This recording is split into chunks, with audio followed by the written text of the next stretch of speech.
India's COVID count has crossed 20 lakh mark. Coronavirus pandemic has severely impacted businesses across sectors. We don't know when will all this get over. So the only way to move forward is to live with it, embrace the change it is forcing with innovative solutions. To discuss the possible strategies and policies needed to reboot, relaunch the economy, Times Network has launched India Revival Mission. I'm Hina Gambhir. Today, our focus is going to be Motown, India's auto sector. Joining us on this special broadcast is Vikram Kirloskar, Vice Chairman, Toyota Kirloskar Motor. We have with us Mr. Gurcharan Das, author and senior economist, and also Dr. Arvind Virmani, Chairman, Foundation for Economic Growth and Welfare.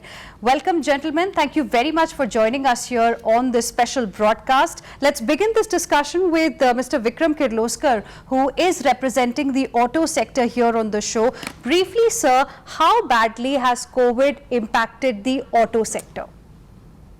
Well, it's been quite bad. April was, of course, terrible. April, May, and towards the end of May and June, we have started sales and production.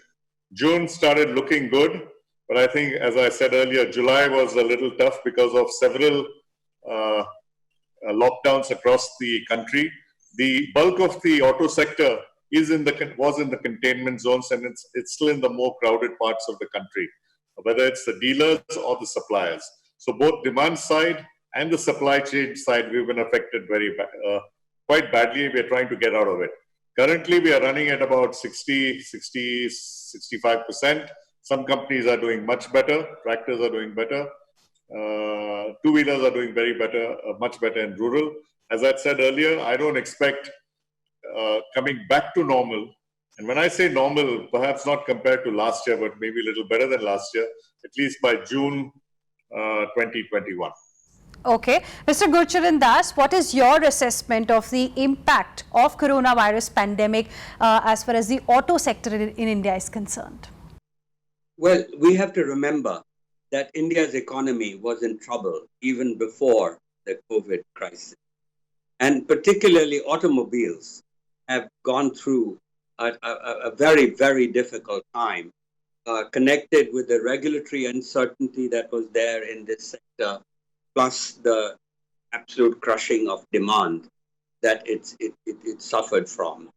And frankly, it's going to be a difficult situation until the vaccine really comes. I mean, we are going to face, it's not going to normalize very well. The one positive thing out of COVID for the auto sector has been the possibility that people are now so concerned with being in groups that people will avoid public transport and they'll buy individual transport, scooters, cars, etc. And that might be a positive step, but the one which this industry could possibly benefit from. Okay. Dr. Virmani, your opening comments. One has to remember that automobile sector was the worst affected by the slowdown in the previous financial year. And so in some sense, the COVID comes on top of that. And you have a kind of a multiplier effect. But looking only at the COVID part of it, I really see a differentiated effect and a differentiated response or evolution going forward. So, for example, the lockdown did not exempted essential goods and services, and of which food is an important part. So the part of the tractors, etc., which are going to production of food and agricultural items are actually doing quite well, very well in fact, and are showing close to double-digit growth, and that was likely to continue for the rest of the year. In the middle are items which are, things like personal, two-wheelers, three-wheelers, personal automobiles are not so bad compared to last year. Of course, last year itself was down, but at least the COVID effect seems to be not so bad, and looking forward at least. So they seem to be in positive territory. And then finally, the part which is really doing badly is commercial vehicles and related, which perhaps which were actually doing quite badly the last year, and the COVID has kind of added to that, or to that effect. And that may be what Gurcharan said, in the sense of this shunning of public transport is one thing, but even the goods traffic seems to be slowing down, and that partly is the uncertainty, the fears, and the cautiousness, the absence of funds and anticipated profit. So I would say it's a differentiated impact, but yes, overall, the automobile sector has been quite badly affected by the COVID. Let's get a response now from Mr. Vikram Kirloskar. Mr. Kirloskar, clearly Dr. Virmani has talked about the mild recovery that has been seen in tractor sales, passenger vehicle sales, two-wheelers for second month in a row. According to you, sir, what should we attribute this recovery to? Do you believe that at least the worst is behind us? See, it depends on the way I'm looking at recovery is when you start making a profit, okay, per month. And that's when I say at least, I'm saying June 2021 is when we'll probably start making proper profits, is what we are targeting. Right now, I think capacity utilizations are in the range of 60 odd percent, except for two-wheelers and tractors. And at that rate, it's impossible to make a profit. Most of the auto industry is running at about 85% as break-even of their capacity, or somewhere in that region. As he mentioned, last year was already a bad year. We've had 5 or 6 good years, and last year was a tough year. Now it's the way I plan it, the way I'm looking at the future is, a plan for pre-vaccine and a plan for post-vaccine, very frankly. And pre-vaccine is really cut our costs, cut cash flow, cut everything to the maximum, whilst retaining whatever skills we have. And maximizing the skills, retraining people and all that. And post-vaccine, how can we keep the gains on the cost structure that we have managed in this pre-vaccine period, and still go ahead with a new, more competitive cost structure and try to increase our sales. So that's sort of the plan in general. And so I keep following what's happening on the vaccine story, probably more closely than what's happening on the auto story. So all hopes clearly are from the vaccine. Of course, there are many, where the trials are underway as far as corona vaccine is concerned. Mr. Gurcharan Das, now, amidst all of this, we are also seeing these mini lockdowns being imposed in different parts of the country, because now other pockets which were doing pretty well till June have started showing a sudden spike in new cases. Don't you think that's going to further impact our plans, what Mr. Kirloskar also mentioned just now? Yeah, well, I mean, that's going to be the reality, that there will be targeted lockdowns, mini lockdowns, containment zones. That will be the way we'll have to live until, as Mr. Kirloskar says, we get the vaccine. The important thing is that we need now to create confidence. Confidence in the consumer, in the people, in business people, and get some of the fear. I mean, the Prime Minister has been trying to do a bit of this, but I just think there's much more. There's a need to, because business runs on sentiment, and people today are not consuming. They're afraid that they don't want to keep, they want the money to be liquid, as you said. And so what we need to do is people should have a sense that this is a short-term problem. We'll go back to living our normal life, and people, the very poor, when they get some cash transfers or food transfers, should feel a sense of confidence. The business people by getting access to credit. I mean, that was one of the best things in the last package, the stimulus package of the government. It was focused really on credit access. Now, if that can be improved even further, then all business people, all entrepreneurs should feel more confident, and banks should feel confident that the business are going back on track, and they should start loaning money. So I think sentiment and confidence is very, very important at this stage to make people feel, take some of the fear that they are already feeling. Important remarks there. Dr. Virmani, how has been the government's response in this case as far as the auto sector specifically is concerned? According to you, was it adequate? Because credit access has been the main focus, as Mr. Gurcharan Das has also said, but has it actually translated into people actually coming out and taking auto loans? So, automobile sector, we have to remember, has the most complex supply chains, and as already mentioned, had the most severe problems in the previous year. So it's kind of like a double brand for this sector, and you can't, in COVID, lots of things are happening. So it's quite correct that perhaps not enough direct attention. It's not attracted the attention which may have been due to it, from the previous year, so to say. But there are a lot of urgent things have to be done.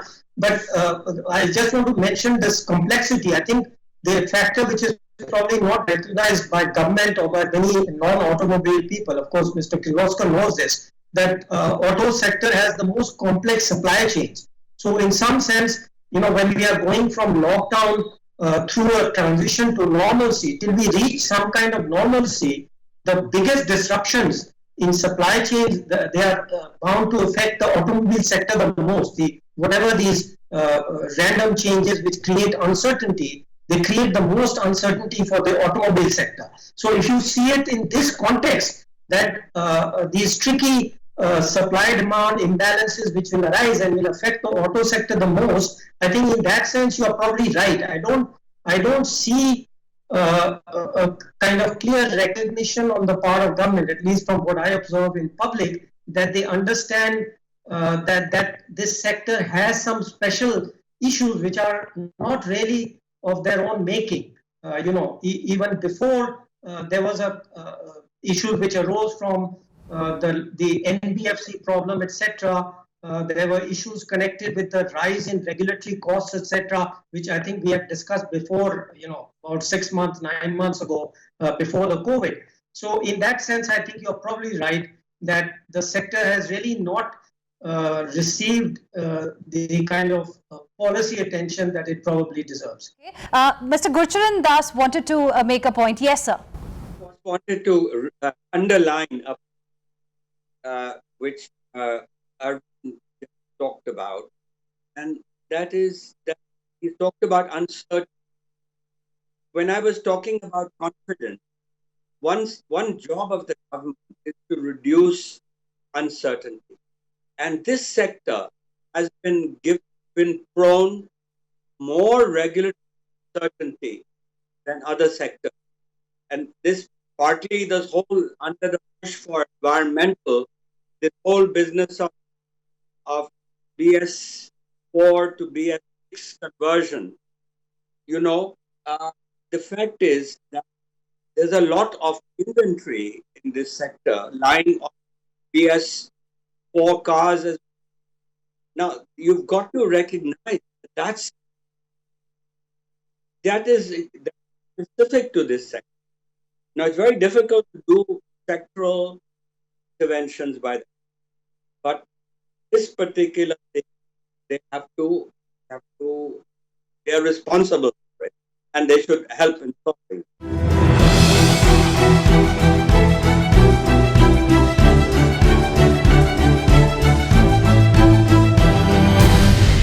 Mr. Vikram Kirloskar, you talked about how we need a solution for the period till we get the medicine, the COVID vaccine, and what happens after that. What is it that the industry is now seeking from the government at this point in time immediately? Well, there are two very simple things we are looking at really to help with demand. One is GST reduction. This is the highest the tax on cars. If you add all the taxes put together, it's like buying cigarettes. It's the same level of taxation. So it's a reduction in GST and other taxes.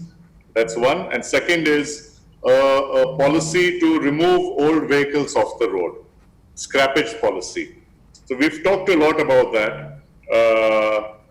With the current financial condition of the government and collection of taxes, the first item is very difficult, and every time we talk about it, there are really no one who's willing to listen. And the second item also, with the scrappage policy, there are a lot of people, poor people who have used vehicles, especially in the transport sector, who are using used trucks and it's impossible for them to figure out how to dispose them off or how to repay the loans they have taken to buy them. So there are these two big issues, and they require some serious decision making. It's not easy. I understand the politicians' dilemma and the government's dilemma as well, how to tackle these two demands we are making. This is one part. Regarding regulation, and this I'll talk regarding industry, manufacturing industry as a whole generally. I think there are two basic ideas one should pursue at this time. We have a time to change the manner in which we as companies work, also the way as countries work. And the suggestions that I have, and that's probably the most extreme part of the suggestion, and you can start from where we are now and try to reach that extreme suggestion. One is on standards, is that we try to reach global standards on everything. The faster, the better. It makes it easier to export. The product you manufacture is the same as what you can sell all over the world. Even in India, people are looking at products around the world because of the quality of the media and all the information that's available. But it gets you into a more competitive position, getting standards and requirements which are global, whether it's energy efficiency, pollution, there's environment. Environment is a big priority, of course. And the second item, when we talk of ease of doing business, I think the easiest, we keep talking of we're doing this change and that change. The easiest thing in my mind is go everywhere on self-certification and do an audit. No need to make an application, only self-certify, and based on an audit, the government can take a strong stand or the authority can take a strong stand on how to punish a person if he's not following the regulation. But essentially go on self-certification. Be strict about the environment, but go on self-certification. That's an extreme. And how we can reach those areas in whether regulation or whether, standards or in self-certification is something, you can set up a path and go towards it. Okay. Dr. Virmani, now, these are the issues we've been discussing since a very, very long time. GST reduction, we've discussed many times in the past as well, and other ideas that Mr. Vikram Kirloskar talked about. What is it that's really stopping the government from taking these kind of decisions? Because these have been the demands of the industry since long. Yeah, good question. So let me say the two suggestions which I fully agree with. One, GST. At EGRWo Foundation, we've done an extensive study of the entire GST system and have come up with a comprehensive reform plan, which actually includes GST, which will, as part of that reform, GST would be reduced for automobiles. So if that plan, and we've given two options to the government, which they can choose from. In the paper, whether the government will consider or not is their issue. So I agree with that point. The second one on EODB, fully, I'm sure, that self-certification plus audit. I think that's a thing which many of us have been saying. I think he's very right how they would introduce, etc. If we can push the governments to do that, that's an excellent. Two things where I would be very cautious. One on the old vehicles policy. I think given that when we are talking about the marginal people for the automobile demand being in a kind of uncertain position, I think it would be a very wrong timing, at least till the economy is normalized, to ban old vehicles and impose another cost on these marginal people. I mean, it'll be fine for people who can afford it, but this is not the time for it. Perhaps in the next financial year. And the second one, the same problem actually arises on the standards.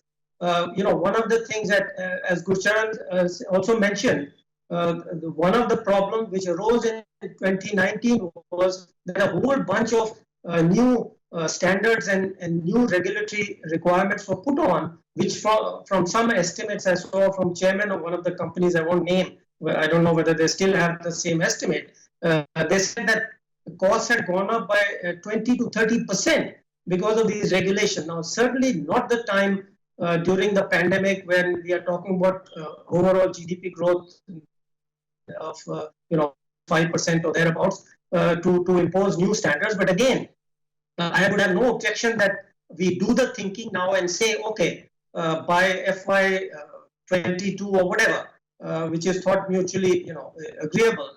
That thing is defined right now, but introduced a year later or whatever, 18 months later. Okay.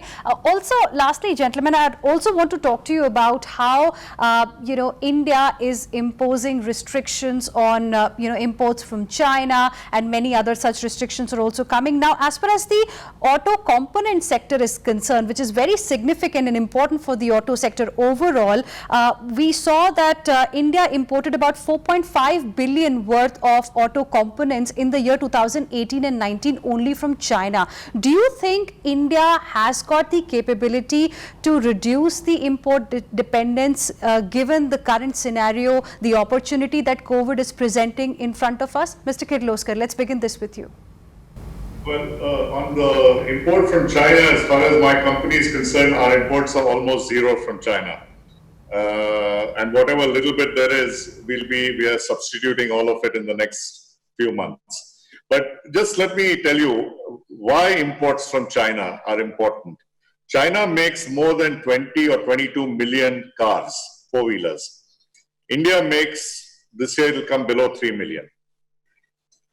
At a 20 million level, which is the highest in the world, the US is about 14, or sometimes goes up to 16. At 23, 24 million level, the cost and the competitiveness of parts from China is second to none. It's the best in the world in terms of pricing. And because they are generally now also coming up to standards which are, whether it's emission or environmental or safety, which are pretty global in nature, you have parts which are absolutely the most competitive parts available in the world.